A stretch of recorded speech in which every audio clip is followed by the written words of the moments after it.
Tonight, you can take us, Asanteni sana, karibu.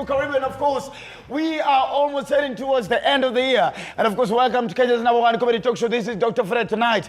My name is the Eagle himself, Dr. Fred, alongside the one and only, DJ Ian. Don't get you the twist. It's DJ Ian in the building. Hasa. Pole. Watchmen wamekuwa hapa, security, CEO, commercial, cameraman wamekuwa hapa the whole day. Wamekuwa in the building. Wao ndio wamekuja sasa tukumbusha in the building. Sahi. Let's appreciate DJ Ian, ladies and gentlemen. And of course, guys, yesterday Kenya celebrated 60 years of existence. Meaning 60 years, Kenya is about to retire. I think 5 more years imebaki. Siku zote na retire 65. 65. Kwa hivyo Kenya is about to retire.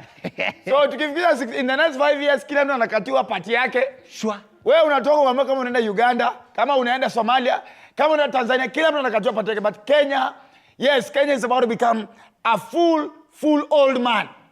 60 years of independence, 60 years of achievement, 60 years of struggle, 60 years of resilience, 60 years of patience, 60 years of being Kenyan. I don't know what makes you feel proud of being a Kenyan, wherever you are. The WhatsApp line is about to be on the screen, 0793-267-279. What makes you proud to be a Kenyan, despite everything we go through? Naambia wase wa Kenya ndio wase peke yake kwa na stress ya do. Najua una stress ya do, anadunda kukunywa. Those are us. Ati wa rent hajatoshea. Wacha nikachape sherehe. Wacha kapige shot mbili. Shot mbili tu ama bia mbili. Sijui pesa inatoka wapi. So please go on the WhatsApp line 0793-267-279 and tell us what makes you proud to be a Kenyan despite anything and everything. Ian, what makes you proud to be a Kenyan? Usifikirie sana wewe. President ana watch. You better have an answer. Bro, unajipata umedeportiwa kutoka country yako mpaka Djibouti. Djibouti ndio yenyewe hujui kama wana exist. What makes you feel proud to be a Kenyan? I think culture. Culture? Yeah. Unajua wanasema culture yetu we are drunkards. So I don't know if that makes you feel proud. Wa Nigeria wanatu. Mimi sijaipiga sherehe mimi. Hujaipiga sherehe? Sijaipiga sherehe. Basi unajua kama sherehe upige sherehe bali ni sherehe ndio inakupiga.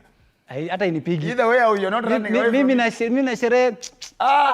Usio una DJ ingi wapi? Lakini wakipiga simu. Yeye DJ wapi? Una DJ ingi wapi? Lakini mkipiga simu nitoke. Unatoa. Wamesema saidi kana utembeka umevaa. Because unatoka kwa hao. Hata ukienda kubai kiberiti, nyanya, kitunguu, nyamba. Toka kama umechapa look. Last week kuna mtu alitoka ameenda kubai Pampers. As you speak kwa Ukunda. Si kuna dembe zetu. Alitoka vizuri. Alitoka na Macrocs. Alitoka na tulirudi tu buy kama demu va. Na ka top. Kama ndika Jennifer Lopez. I don't know why. I don't know who still wears those nonsense. But the madam, I don't know why madam unavanga hizo vitu. Si Jennifer Lopez, Beyonce. Na unajua vizuri ni fake. Lakini unaivaa tu. Alitoka kubai nyanya na kitunguu. Dem alijipata wapi? But dem alikuwa anajipata anajirealize. Dem alikuwa kinungi. Ameenda. Safari ni na alikuwa sana nyanya na skuma. Ile kwa dashboard. Zitapikia vitu mbele. Kwa pala akamwambia I think you're going to kupika juu ya inji. So sasa hii wewe amka kama umevaa. Usiwezi jua safari itaishia wapi. Right? Na wale wasema na watch. Kama kuna school fees, lipa school fees sahi. Na waambia kama ni rent, lipa rent sahi. Kwa sababu kuanzia kuna katarehe fulani kwa kalenda Januari. Kenya ujuangi ni siku gani? Kuanzia 25th mpaka 1st. Hakuna mtu jua ni date gani. Inakuwa pom. So please, for whatever reason, make sure you're saving. If it's bills and everything, pay them now. So by the time it gets to January, you have already sorted yourself out. True. The most unfortunate thing is some of you, your house girls, are about to go to the village. And the unfortunate truth is that some of you, your house girl, is not coming back. Hapo umeshout. Lazima niwaambie ukweli. Umeshout ukweli. Watu mnani wote unajua. By the way, wacha nikwambie Nafula is not coming back. Sijui mbona wote ni Waluya. Andy unajatuma fare. Andy. Najua nilikuwa nakuuliza sababu nataka kwenda nyumbani on the 26th. 24th. Waluya tusemangi 24th. 24th. Nataka kwenda nyumbani. I'm telling you the truth. Some of you as you're watching me, kwanza wewe mwenye unaniwatch ukiwa Ruiru, house girl wako arudi, na ndio huyo uko na yeye hapo. Ndio huyo anawaserve. Huyo msichana anawaletea chakula parudi. So mchunge sana. Na wale kwanza kuna house girl alitoka akatoka amebeba kuna house girl sile sawa kwa Mweni. Hey, mama yangu anachukia hiyo jina Mweni, atakayekuwa na jina Mweni. Huyo house girl alenda kwao akabeba masani na vikombe za maza za harusi. Po! Maza alifura. Mimi sio mama yangu amejambi. Mama yangu aliongea kamba the whole week. We, chungeni sana. So be careful. If your house girl is going, make sure you take care of yourself. Make sure you know if she's coming back, because most of them are not coming back. In your time, house girls wanna cut off toxic relationships. Ndio nimewaambia. Na vile watu wanaangalia vibao kwa nyumbani. Ati huyo andia nijui. Kocha nitaipa hizo maprasa yake. Nitaipa hizi viatu za papapoi. Tunaenda kuvalisha ngoja wani. Ngoja. Hapo unajua ngoja na hizi manguo za huyu mtoto wao. Na masantos. Na vile niliacha church. Church sasa ni mtoto wake. Niliacha church na mama yangu. Hizi viatu zote naenda nazo. Napelekea Christmas. Na baadaye hii season ukitembea Waluyo wanashingi Kangware, Uruma, Dandora. Islando yani. Islando. Ukitembea uone nyumba haina mtu. Bas. Usifikirie nyumba ni bure. That house is not for rent. Ni Mluya ameenda ushago. Na sijui nani alituambia Waluyo tukaenda ushago lazima tubebe viti, tubebe TV, mattress, kitanda. I know some kama unajua kinafanyanga. Places zote Waluyo anaishi, hizi mabasi zote akina Eldoret Express msafari mama. Huko na booking office studio, tuko ndani ya vile utarudi tu vijiji. Umesahau Mbukinya. Na Mbukinya. Kwanza usinikumbushe Mbukinya. So now this is a story with Mbukinya. Kuna siku nilipa na Mbukinya nikaenda ushago, Kwesero. Sasa unajua kila place kwa basi ya kwenda ushago, si zote ziko na price the same. Right? Hapo kuna place between mlango na hapa katikati, hapo ndio kama ni ka VIP. Alafu hapa nyuma ya dere. Hiyo ni VIP. Huko nyuma si aienda. Huko nyuma ni mama moja anaitwa Naliaka na watoto watatu na alibook kiti moja. Sasa wewe yeye unakaa unasikia toto pepo na ango. Bora utabeba mtoto wa mtu kama mimba baba akameka uje. Alafu mfike Nakuru buy yogurt na mkate. Ufikire ni yako. Ni ango ya toto. Bora kuangalia hivi.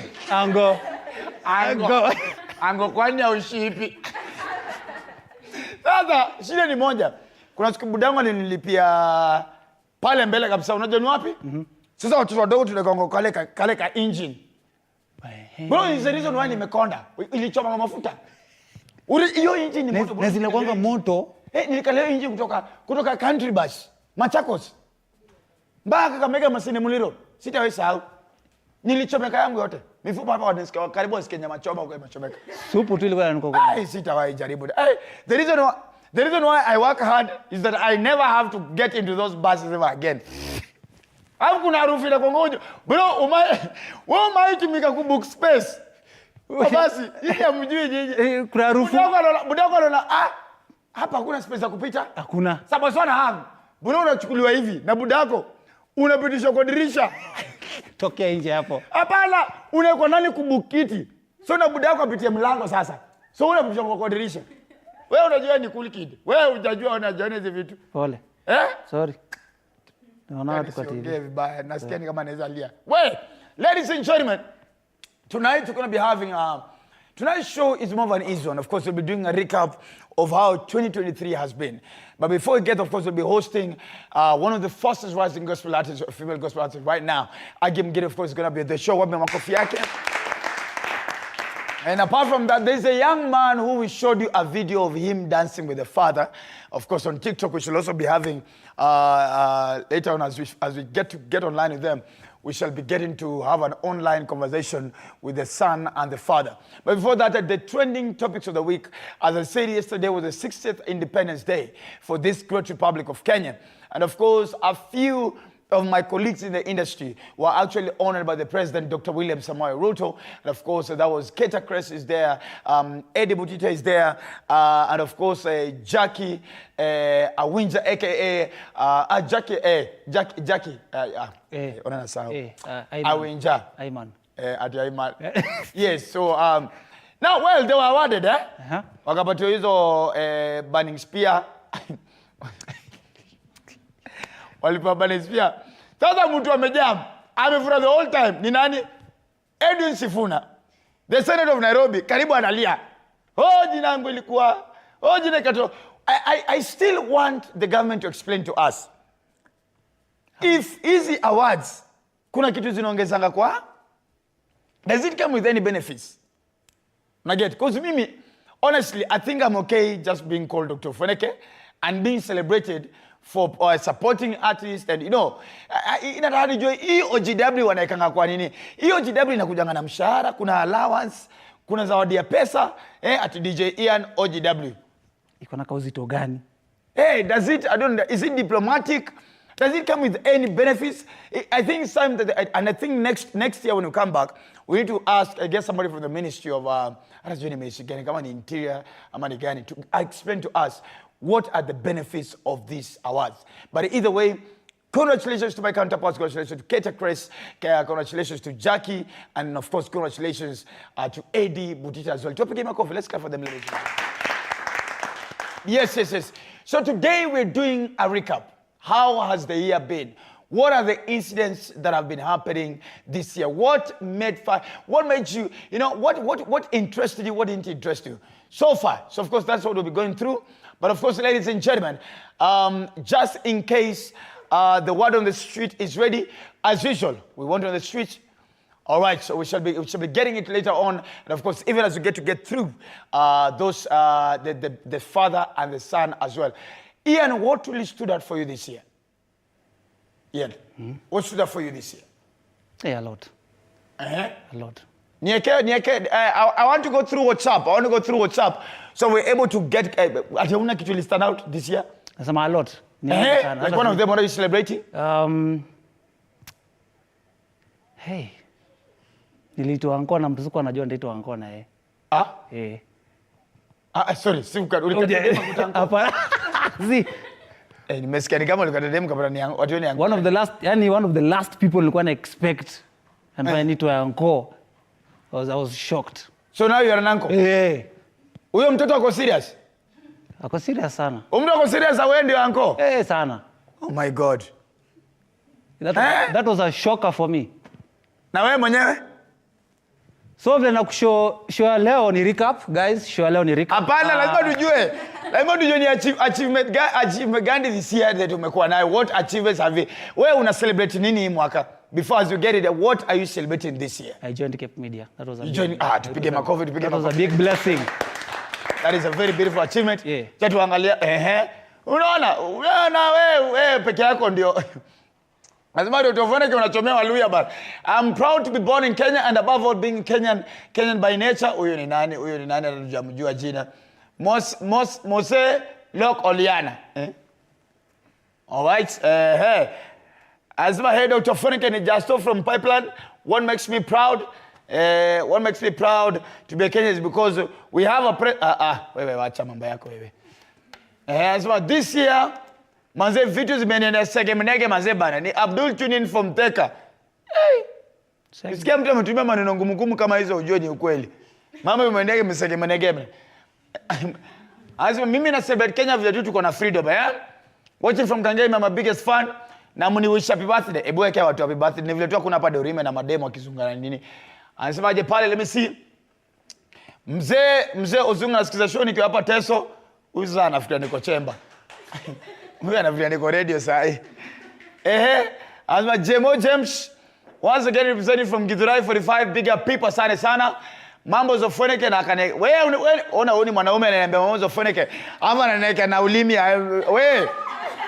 God forbid, forward ever, backwards never. Wewe umeniweka ndo huyu. Wewe ni salimia ati mambo OFWENEKE hapo na ulimi. Kuna vitu wanaume hawafanyianangi. Mwanaume hatumianangi emoji, tuanzie hapo. Na kama ni emoji lile emoji ya hivi strong. Number 2, wanaume waambia rangi good night. Ati mambo za OFWENEKE ati bye. Ati hii mwaka hatuongei, but all in all imekuwa poa. Muranga student asante sana. Huyu ni lazima Munga the Beast nitaje please, nimekutaja basi. Hiyo talala na nini? Akina anatuma tena mambo za Ofweneke tena na ulimi. Umsana ananika mimi ni mo handsome. Hi Baba Chira. Oh, sorry. Hi Baba Chiri. Hi Baba Chiri. Ni Baba Chiri. Oh, watching you all the way from Kisii.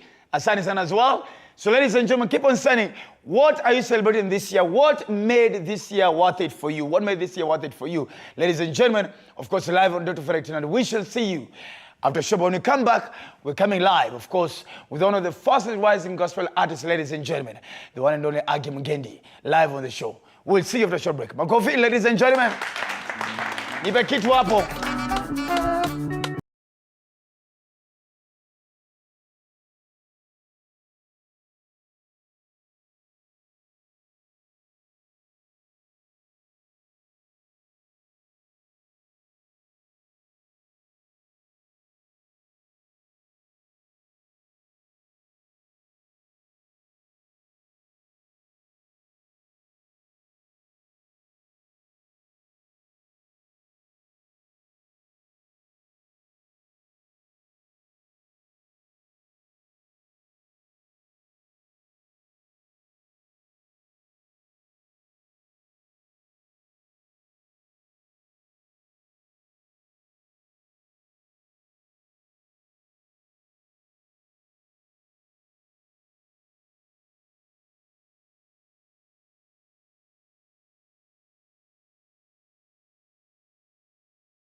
Eagle himself, the Duke of Kakamega, Dr. OFWENEKE. And of course, tonight we're just taking it easy. We are doing a beautiful recap of how the year was. What did we celebrate? What stood out for you? What achievement have you made? I mean, it can be a whole 12 months. Hakuna achievement you make. Ndio najua unasema oh sijui taxes zilikuwa high, sijui blah blah, maisha ilikuwa ngumu. But there must be something that you're actually celebrating about. There must be something that you're actually happy about. And of course, wewe uko na Christmas tree kwako? Ian. Iko. Eh? Yeah. Mbona sikuamini?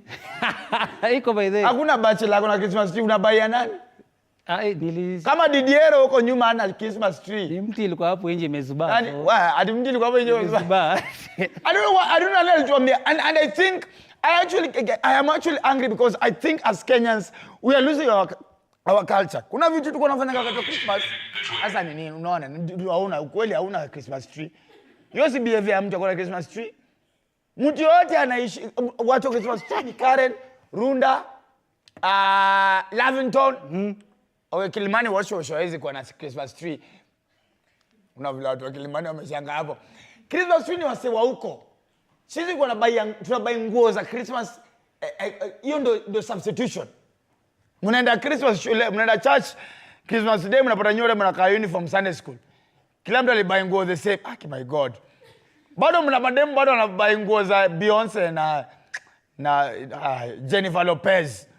Hizo nguo ziko aje siku hizi kwanza? Kwanza sisi na kwa temetu DJ Ian tulivaa nguo inaitwa 50 Cent Dada Supreme. Na ilikuwa ina meta, ilikuwa ya grey. Mnatembea unaweza jiangalia kwa my God, haki Mungu tumekipitia. Sasa hii penye tuko. We thank God. So 0793267279, that is the WhatsApp number on the screen. Tell me, what has stood out for you this year? As we almost get to the end of 2023, what is the most memorable moment about this year? What makes you happy? What did you achieve this year, ladies and gentlemen? Of course, later on, we shall be reading your comments. But before that, ladies and gentlemen, please allow me to invite on the show one of the fastest rising gospel female artists in the country. Please, don't over tonight. Let's appreciate the one and only Agi Mugendi.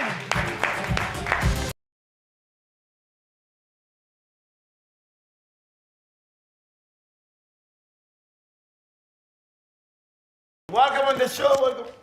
Thank you.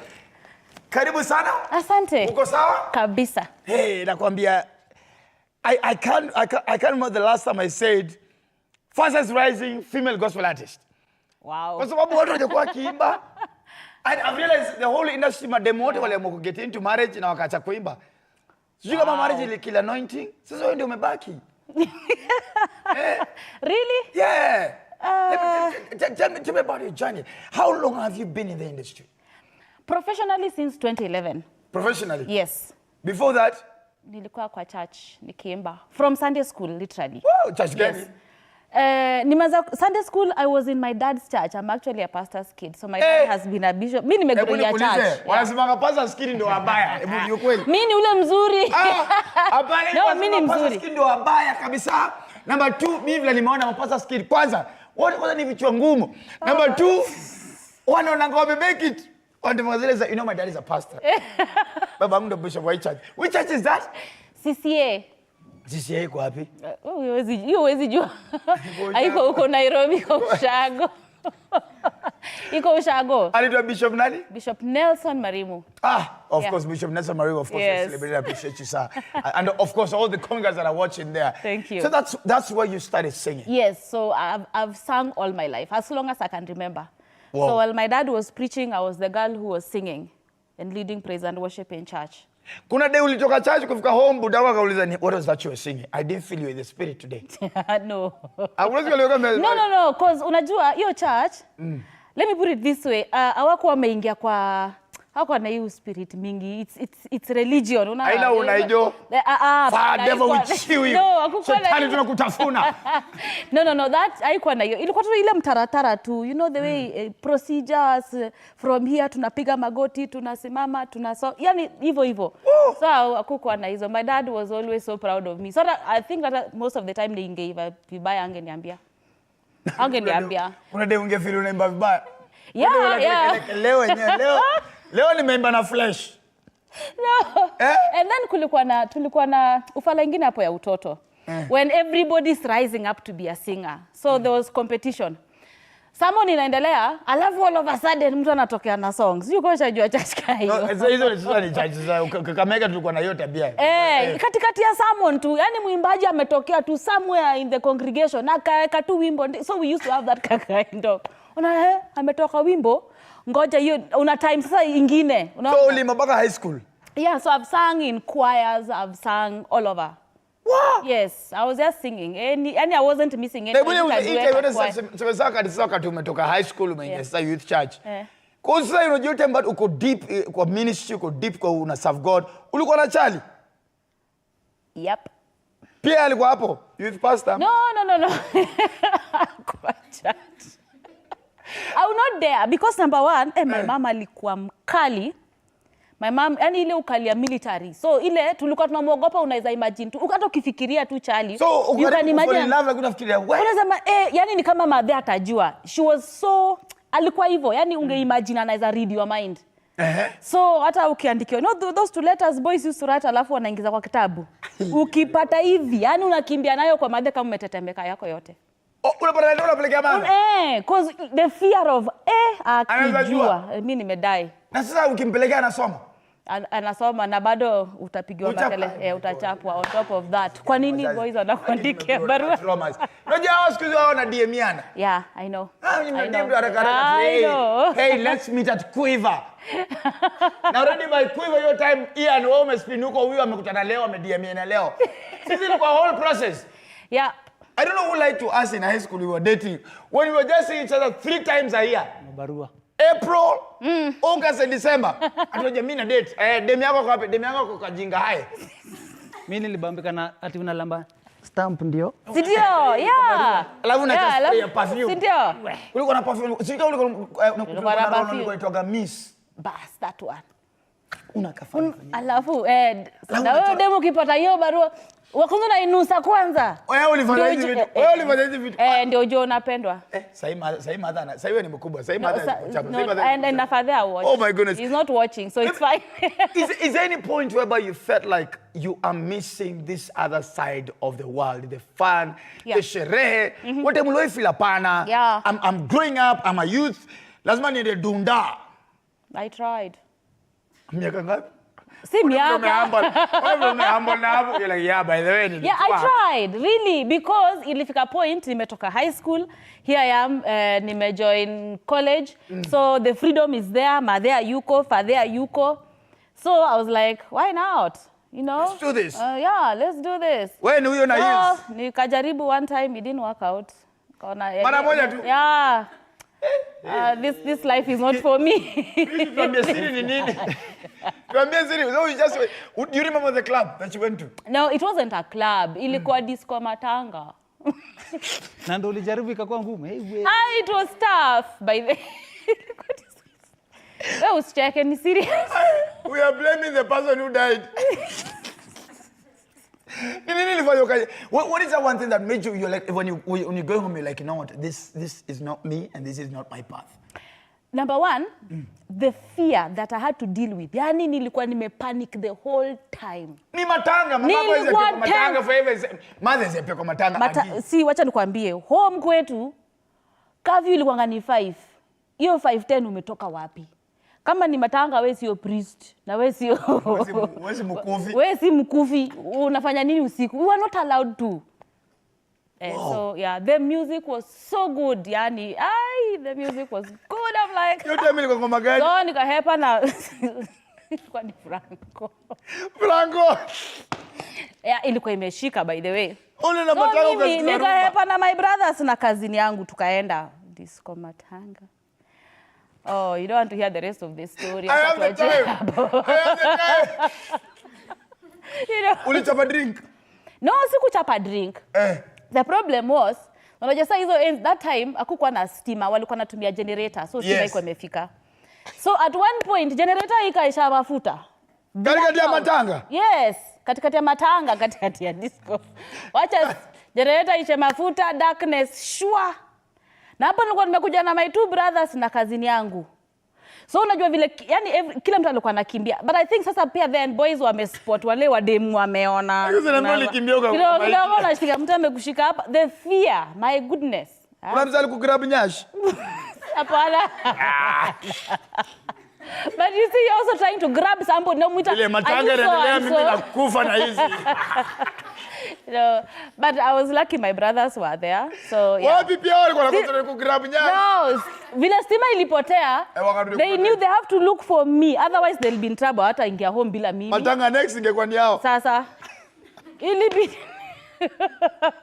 nikaona you experience and then the tension all that time nilikuwa tense. So hii time na imagine tu Madhe akikuja hapa sisi zote yani we are dead. Hii time unakuja Nairobi? Hiyo time sikuwa nimekam Nairobi. Unalikuwa Nairobi wewe? Nimekuja Nairobi sasa vile nimemaliza high school. Actually hii time naenda disco matanga is in between unangoja umemaliza high school unangoja results so una feel wewe ni mkubwa, you know. So Nairobi ukakuja kwa uncle. So Nairobi nikakuja sasa kwa my sister. My big sister alikuwa Nairobi. Nikakuja kwa my big sister. Nikaanza kole, nikaona I have freedom, I can. Yeah, nilijaribu but it didn't work out. Ile bado unaimba ama usayo umeka? No, bado niko church. I'm a good girl, just trying to experience the other side of life yenye sikuwa nini. Na jamii usema muziki ya mapasa wako shago DJ Ian. Mapasa wako shago anahubiria mzee lazima nyinyi hamja kula maisha. Kabla niokoke nilikula maisha. Mtu hajapita Samagogo. Ujafika Nairobi uingie loft. Uingie kuiva. Ndio useme umekula maisha. Yeah, wakaja na Yesu. Nyamaza hapo ulikula maisha na disco matanga kama haji hapa. Yeah. Oh, so now anyway. What have you done? What were you doing in terms of, like, professionally before you got into music? Well, I'd gone through training, I'd gone through college, so I had a job. I had a job as a finance administrator. Woo! So you see, all this time, I'm in church, I'm singing. Yes, I had always had the desire to record my own music, but I was so scared kuingia studio. Because those, yani nilikuwa naona the likes of Esther Wahome, you know, the big names. Yes. Yani walikuwa wananitishia maisha kabisa, I was so scared. Kwa nini? Sasa una imagine sasa nitaimbaje na Esther na kwani mimi naweza toa ngoma kama ya huyu?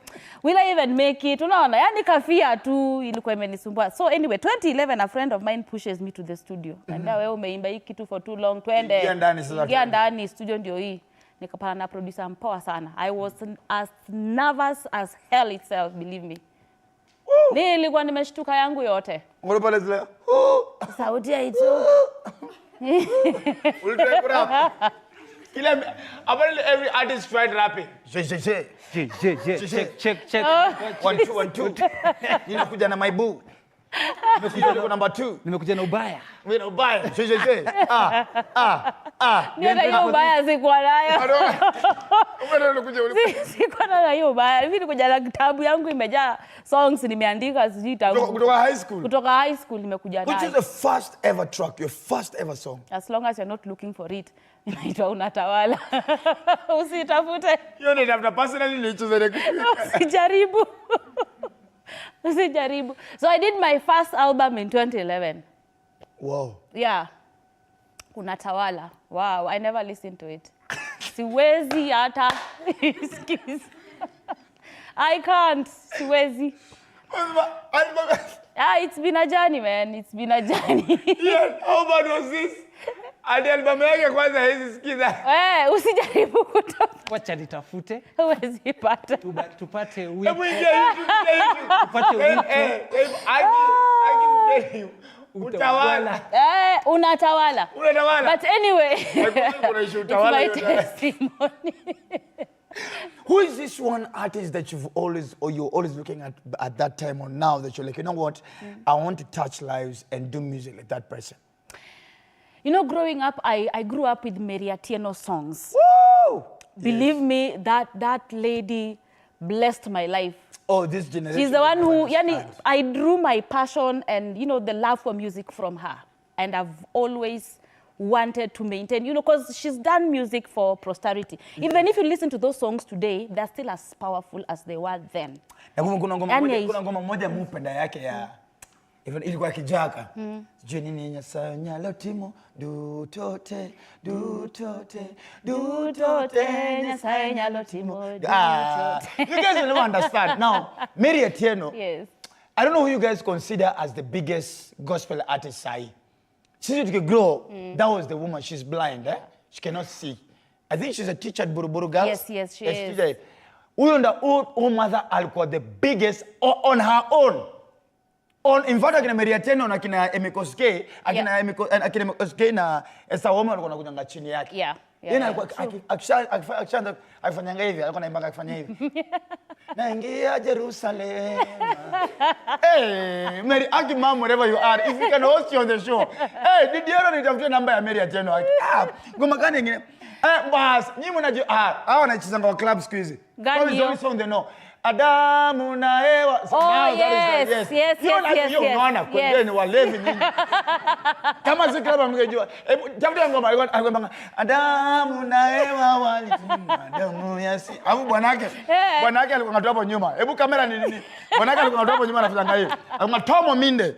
Tomo Minde, yes. Pastor Minde. Alikuwa simamanga hapa nyuma yake. Hata mpaka leo. Akodile. Lakini mom Mary Atieno alikuwa akisema hivi. Adamu na Eva walitenda. Let me tell you.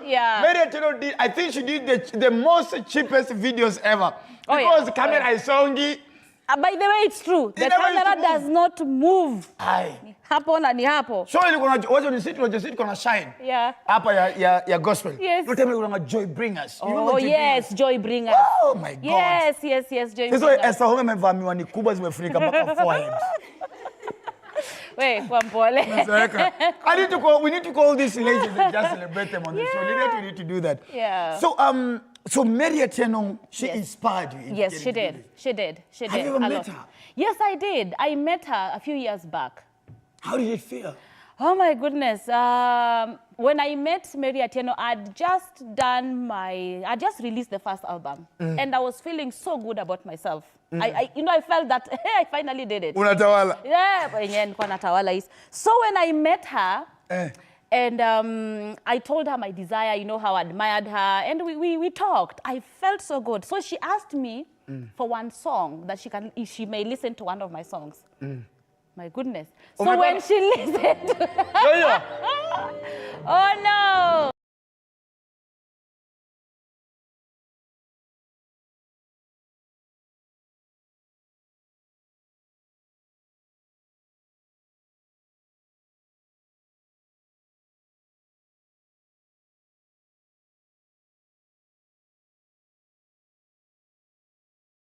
That's actually nice. Believe me, I know what you don't know. Okay. Yes, but I appreciate that humble beginning. Believe me, I really do appreciate. And here you are. So she got to listen to one of your songs? Yeah, so she listened to one of my songs and she gave me a true picture, she was so true. She was so real. She was honest. She was brutally honest. Well, you know what oh yes, and I do appreciate. She pointed out my mistakes. She told me you need to have courage. I remember she prayed for me because that whole album, when you listen to it, you see fear. You can hear fear in the voice. Oh. Yeah, it was that bad. So, and now from 2011 to 2023, that's more than almost 13 years. Yes. What have you learned over the years that now you feel like your music sounds better now? And apart from you just selling, it can actually touch souls and minister to people. One of my greatest lessons, number one, is to be very consistent. In music, you have to consistently do things that make you grow. Train vocally, listen to other people's music, associate yourself with people who are better than you. And then mostly also listen, relate with people who can criticize you. If you surround yourself with people who will always clap for you. Always clapping for you. Yeah, you will never grow. Because, oh, that's a good song. Oh, that was nice. Oh, you will never grow. So it is good to hear people, listen to people who will criticize you and tell you, kuna kitu umefanya hapo, hii ni mbovu. Your family, have they listened to your music? Oh yeah, my family has listened to my music. Wanasemaje? Now my fans #1, they'll always clap for me. Believe me, they always. Unatawala. They were so proud of me. They were like, what? Wow. Hey, In fact, I remember that time, I was actually the first person in my family to ever produce music professionally. Radio.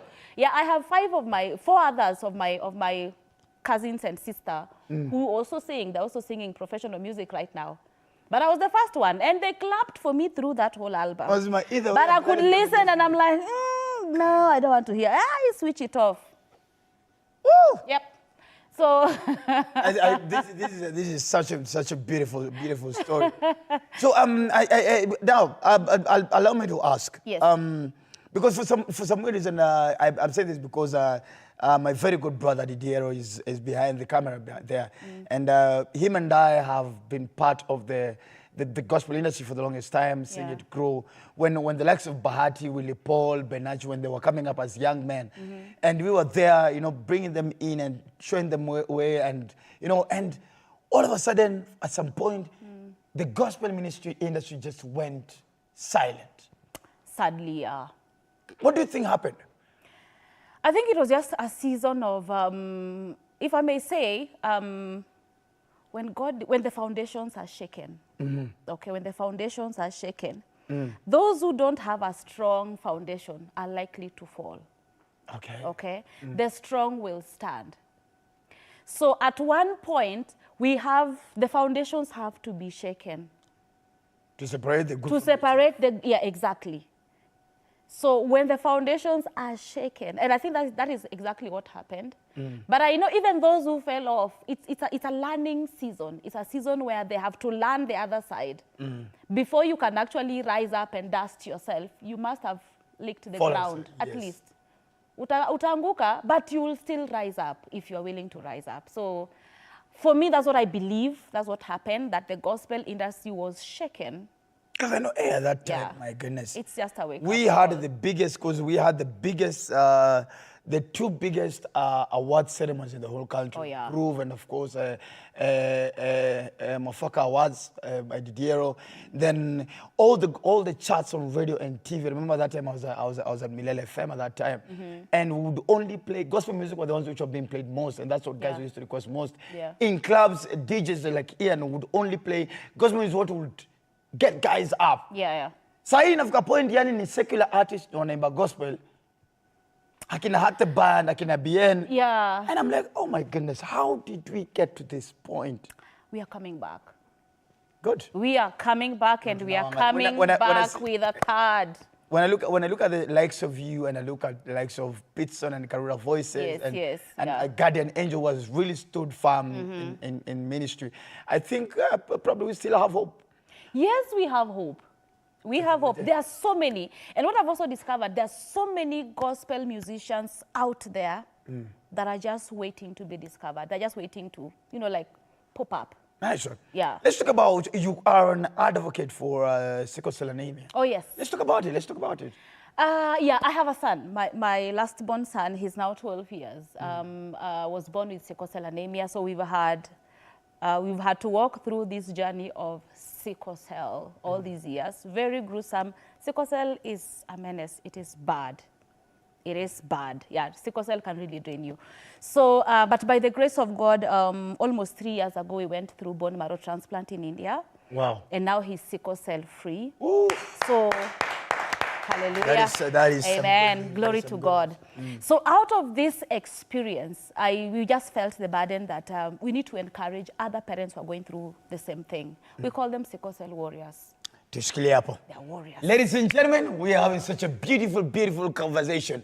And of course, an exclusive with the one and only I give again, of course, live on Dr. Fena tonight. When we come back, we talk about more about her projects. And of course, we talk about her project in terms of music and even in terms of the sickle cell warriors. Is it? That's how we call them. Yeah. And that is right after the break. And also, when we come back, we shall be having word on the street as well. What Kenyans say on the street. This is Dr. Fena tonight. We'll see after the short break. Wapi makofi.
And of course, welcome back, ladies and gentlemen. Welcome back.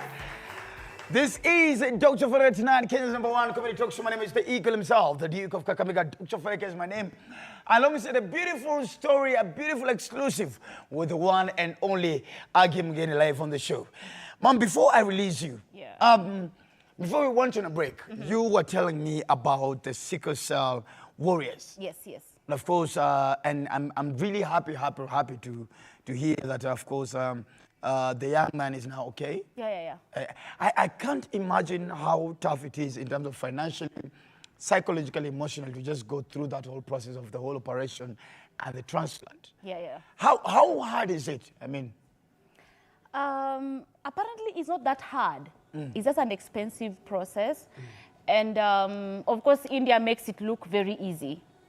So although it's a process that takes a long time, you have to stay, the whole process is about 5 months. Oof. Yeah, from the day of the transplant, you have to stay for 5 months, the whole process. Because you'll go through chemo first. After you finish your cycle of chemo, then they do the transplant. Then now they manage the post-transplant complications because they always pop up. So it's an expensive, process, course, yeah. Yes, but it is doable. It is doable. And with the Kenyan spirit of Harambee, because that's how we got to do ours. That's how we got to do it. How much did it cost roughly? Allow me to ask. Overall cost, accommodation, medical, the whole process costed at about 6M. And that was during COVID time. What? Yes, during COVID time. How do you guys travel? I mean, Actually, we traveled in 2020. 2020 is when we left Kenya to go to India. And COVID had just started. So when COVID was getting worse, we were already in the process. And it was really bad. In fact, my son got COVID while we were in India. this is a testimony. Yep. So mlika India yote yote? Yes, your time yote. For was it almost 2 years? No. We stayed in India for 5 months. Then after that, now you have the follow-up treatments, which you go once a year or twice a year, depending on how the child is responding. So, Yeah, so what is the sickle cell warriors? What are you doing now in terms of? So right now, we are working with sickle cell children, and mostly we are looking for the, should I call them the less fortunate ones who are not able to afford their medication because they need to take medicine every day, they need to eat well. So if you go to places like in the village, I've seen it even in my village, the parents are not able to afford to give the child medication on a daily basis. So they're like, okay, I give you good food, you know, the rest we leave it to God. Because they can't afford it, it's an expensive thing. True, I can imagine. Yeah, exactly. So they can't afford it. So what we are putting together right now, what we are working on putting together is to get people, friends, who are able to adopt a child or two, just to support them with the medication only. Beautiful. Exactly. So, and we thank God for that. That is the burden that we have, and that is what we have started working on. Provide medicine for these children. Please give guys context how they can. Please just look at that camera. Yeah. How can guys reach you? How can guys reach you? How can guys reach you? Please send me an email at agimugeni@gmail.com. Spell it for them. Agimugeni, AGIEMUGENI @gmail.com. Let me know your location, give me your contacts, then we'll reach out to you. Beautiful. Yeah. As we finish, Yes. your music project, Yeah. what are we working on right now? Right now, we are promoting the album that we just launched in July. We released. Finally, this one you have listened to yourself. This one, I am so proud of it. I'm so proud of it. Beautiful, huh? And I'm still growing. So that's the most important thing. I'm still growing, and I'm really trusting God that even the next projects are going to be much, much better than this one. Amen to that. So that is what we are working on in this season. We are still promoting that album. Today, we just released a Christmas song for every Kenyan. So other than that, we are picking up with the sickle cell event strongly. In January, we want to make it bigger than it is right now. Nice one. So mainly, Where that's can what guys we're doing. get your music? Where can guys get You can get me on YouTube at Agi Mugeni. All my social media handles Quote it. at Agi Mugeni. kuna complication, very simple. Just Agi Mugeni everywhere, and you'll find my music on YouTube as well. Beautiful. Yep. Agi, thank you so much for coming on the show. And thank you for having me. I pray for all the best. Thank you. And of course, I will definitely go. I'll go and listen to both albums. Yes, I in it. Actually, let me. What we must listen to Unatawala Yoni Yako. You must listen. So Kenneth, pray the guys go and subscribe to our YouTube page. Again, of course, get to consume our music and let that music bless you. But asante sana for coming on the show. Thank you for having me. All the best with the projects. Thank you so much. Asante. Ladies and gentlemen, let's appreciate it, ladies and gentlemen, to Lisa from the show. Thank you so much. Thank you so much. Thank you. Asante sana. All right. And of course, ladies and gentlemen, what we're going to be doing is, thank you so much to Agi, and of course, in the music and the Sickle Cell Warrior project as well. Now, I told you some weeks back that we promised that we're going to be looking for this young man by the name CJ, and of course with the father, who have become an internet TikTok sensation simply because they do their stuff together, they do their content creation together. And I mean, some of us come from very strict African houses, and I don't know how would you be sitting with your dad and putting a tripod and a phone trying to do content creation with your father. And this is one of the things, one of the videos that CJ and the father has done. Just play for me, play.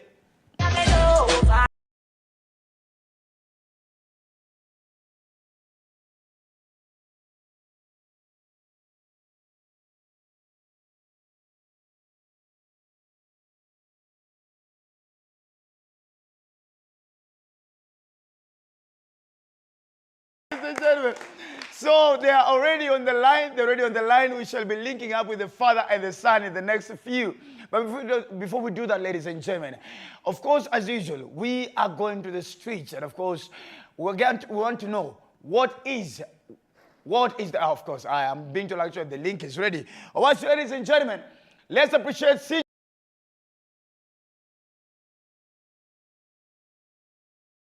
Split screen. Aya.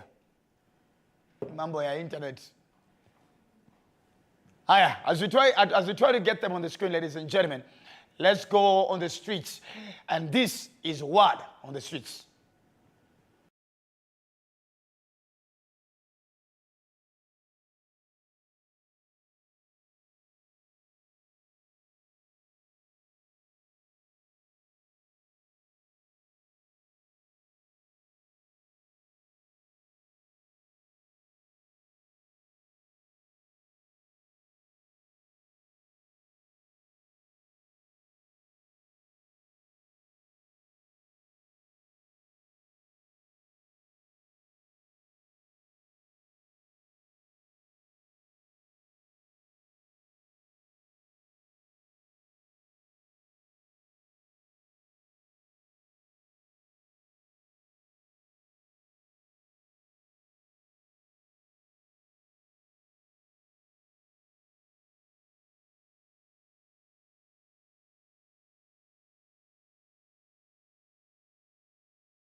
No, I think Kenyans are going through something. And the question is, would you marry a lady who has a medulla oblongata? My goodness. Niko na bibi na watoto. Niko na bibi na watoto. Na wewe mwingine hata huyo mwenye kwanza mzee wa mwisho wa Bungoma, I don't think anajua medulla oblongata ni nini. Anasema kwanza mimi nimeoa. Kwa hivyo sitaki kuteti mtu mwingine wa medulla oblongata kwa sababu ya mimba za mapema. So sijui mimba za mapema haza. What does mimba ya mapema have to do with medulla oblongata? Unless mimba inabeba kwa kichwa, mimi sielewi. So ladies and gentlemen, I am told actually the connection is back. Let me connect, of course, to CJ. CJ ni aje? Tuko sawa, tuko poa. Mko sawa kabisa, mazeni mwatafuta kwanza sisi ni mafans wenyu sana. Tupige CJ na budake makofi. Tupige CJ na mzae makofi. Na appreciate. Kwanza mko wapi? Mko wapi Kenya? Tuko Nairobi sisi. Kasarani, Mwiki. Yes. Mzee, how are you, Dad? How are you, sir? I'm very fine. Please. As you can see. I can see you're very fine, sir. Shida naangalia mtoto ni mweupe, wewe ni mweusi. Okay. So mama yake, woi. Hadi mama yake, woi. So Dad, let me ask. What are your names first of all? What is your name, sir? First of all. My name is Francis Njuguna Kahara. Francis Njuguna Kahara. Yes. Huyu ni kijana wako wangapi? Huyu ni kijana wa mwisho huyu. Kusumbua tu masumbua. Huyu the last born. Kabisa. CJ, how does it feel? Yeah. How does it feel doing content with your father? How does it feel? It feels great. I'm building, you have to build a firm foundation with your parents. That's how I'm going. That's how I'm doing. How did you get to convince Dad? How did you get to convince Dad to do these things with you? Some of us, we come from very strict houses. Baba yangu ni mtu masomo. Hata hii comedy ilibidi nidanganya baba yangu. That inaenda kwa kitu kingine. How did you get to convince your father in doing content creation with you? Aliniambia anaweza nishinda kudance. Aya. And that's how you guys were doing it. Dad will dance wapi? Wewe, hii ni ile ya kitambo ya vijana nikiwa kijana. Sasa unaona sasa nikajaribu kumuonyesha. Na siku hiyo nilikuwa namuonyesha tulikuwa tumekasirikiwa kwa hii nyumba na mama. Yaani mmekasirikiwa na bado mna nguvu ya kudance. Si mngekasirikiwa kabisa. Tulikuwa tunatafuta njia yoyote ile mama atakuwa mzuri atupikie. Sasa ikabidi tu dance afurahie. Did it work? Yes. Karibu tufukuzwe, ukumbuki? Ilikuwa mbaya, alikuja akakuta hakuna kitu na amechoka, chakula haijapikwa huku, yeye anakojwa apike na ni saa 4. Sasa tukabidi sasa tuanze kumwimbia sasa. Alismile kidogo. Na akatupikia siku hiyo. Mlipika chakula ilikuwa tamu more than normal ama? Exactly. More than normal. Extreme. Dad, unafanya kazi gani? Mimi nafanya kazi ya tourism. Tourism. Yeah, nafanya na Origin Safaris. Origin Safaris. Beautiful. Yes. So wewe unafanya tourism part time, wewe ni video vixen. Hii ya huyu hata ananiwekelea mzigo kila saa ni kuniamusha. Ni amas. Inakuwa kama ni amas hata nikikuja nimechoka. Hebu nikuulize, wewe na baba yako mlikuwa na relationship aina gani? Wewe na baba yako? Baba yangu, wacha nikwambie ukweli, baba yangu alikuwa mzuri sana. Alikuwa mzuri hata kuliko mama. Mama alikuwa mbaya. Mama alikuwa mkali, hata huyu ni mkali kiasi. Sasa unaona inaenda tu nachukua ile ya baba yangu sasa. Nice one. How does it feel wakati una hizo video? Wazee wenzako wanakuambiangaje wakiona hizo video? Siku hizi hata wameanza kusema hata watafanya hivyo. Lakini unajua mimi ni kutoka zamani kuanzia kitambo, ni mtoto wangu wa kwanza lazima nilimpenda hivyo, wa pili nikampenda hivyo. Unakuta kwa zile vitu nawafanyia hata kama sina pesa ni za nguvu tu kujaribu kung'ang'ana. You are an amazing man. You are an amazing mama. Asante sana. So mama hajaingia kwa hii kitu? Mama hajaingia TikTok? Alisema atanipeleka kwa chief. Mama juzi alisema tu atatupeleka kwa chief tukijaribu. Ako wapi? Ako hapo? Mama ako hapo? Hajatokea job, hajafika. Sasa ndio hiyo sasa shida, akifika akute hata hatujafanya kitu hapa inakuwa vita. Ni nini hiyo itakana mfanya mjafanya? Sasa unajua yeye anakujaga saa nyingine amechoka, anafika saa 4. Na sisi saa hiyo tumekaa tunangoja yeye atupikie. Sasa kitu imetoka na sasa mshanunua nyanya na kitunguu. Hiyo hata saa hii tumemtayarishia kila kitu. Ziko hapo. Mnapika nini leo? Leo ni ugali na matumbo. Hey! CJ. Ni ukweli. Ni ukweli. CJ uko shule CJ, are you in school? Yes. Wapi? Makui boys. Makui boys hapa ukipita Kenol. Form? Naenda form 4. Form 4. Nice one. Nipige makofi. So let me ask CJ, before I release you guys, CJ, is this what you plan on doing? Content creation, ama you have another ambition that you want to pursue? Actually, mi sina nikiwatch content hadi wanakasirika. My ambition is to be a content creator. Ni vile sina hizo tools, tuseme ka kamera. Sijajua mambo ya editing na hizo vitu. But that is what you want to get into. I'm gonna be a content creator. Oh, no, what do you want to major in? What kind of content? Tourism, fashion, scriptures, inspiration, comedy? What do you want to do? Tell me more about myself na comedy. As in nafanya 2 vlogs. Unafanya vlogs, Alright, fanya hivi wewe ukimaliza unaingia sasa unaingia form 4 next year 2024, si ndio? Yes. The whole Kenya is watching. The whole Kenya is watching this interview. Wewe ukimaliza tutafutane. Sasa hii sitaki ni kuconfuse juu mzaya na expect to perform na uchape grade poa. Si ndio? But wewe ukimaliza kuja tutafutane. Si ndio? Sawa. And mzee, let me tell you something. We are on behalf of all the sons across the country and across the world that are watching.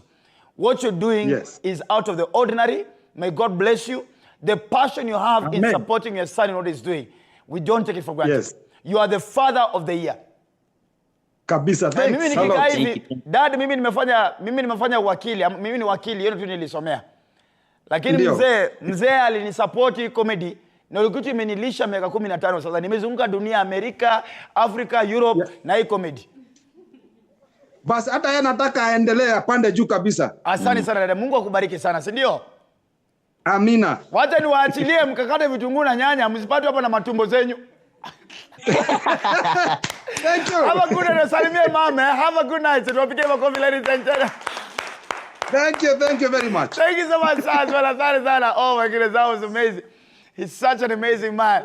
And of course, ladies and gentlemen, we are almost ready for the news. We're almost ready for the news anytime from now.